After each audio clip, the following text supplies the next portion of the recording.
Okay, so you wrote code that works. Congratulations. But writing code that works and is secure, that's the real tea. Security isn't a label you slap on your product when you're done building it. It's something you bake into your code from day one. So let's talk about pushing secure code to your pipelines to close all the windows to a potential breach. Why does secure coding matter? Attackers aren't just looking for bugs, they're looking for those open windows to exploit weak points in your code. You can make your code resilient to everything from SQL injections to cross-site scripting. So what should you do? 1. Impute validation and sanitization is your first line of defense. Your automatic stance should be that any input coming into your system, whether from a user, an API, or another service, could be malicious. So you need to validate and sanitize everything before they're ingested into your system. The best practice here is to use whitelists over blacklists. While validating outputs, use whitelisting. Allow only known safe characters or patterns. Bad actors know how to bypass blacklists by finding variations you haven't accounted for. In your application, for example, validate that a username contains only alphanumeric characters and set strict length limits before they get ingested into your system. Next, you need to sanitize inputs. Strip out unsafe characters in your inputs. You need to use tools that would help you prevent cross-site scripting and SQL injection attacks. OWASP SRP can help you here.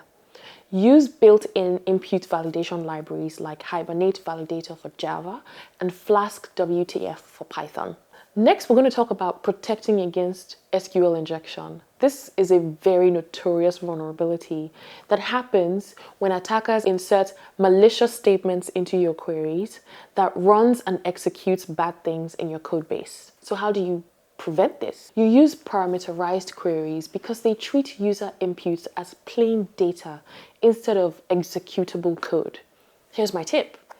Most database libraries, such as those for Python or .NET, support parameterized queries by default. If you're using an ORM like SQL Alchemy or Entity Framework, it often handles parameterization for you, but don't forget to validate your inputs as well.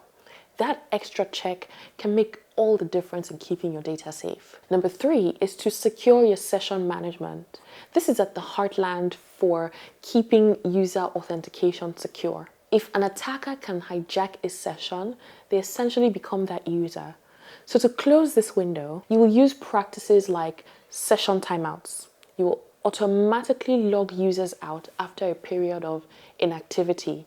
This will shorten the window for unauthorized access by an attacker. Next is secure cookies. Mark your session cookies as HTTP only and secure so they can't be stolen or transmitted over unsecured connections. Regenerate session IDs. After a successful login, regenerate and issue a new session ID to prevent session fixation attacks. My big sister tip for this video is to implement multi-factor authentication to add another layer of security to your sessions, especially for sensitive operations, even for internal-facing products like admin dashboards. Writing secure code isn't just about avoiding mistakes. It's about adopting the best practices and embedding security into every line you write. From input validation to secure session management and avoiding hard-coded secrets, every step you take makes your application more resilient to attacks.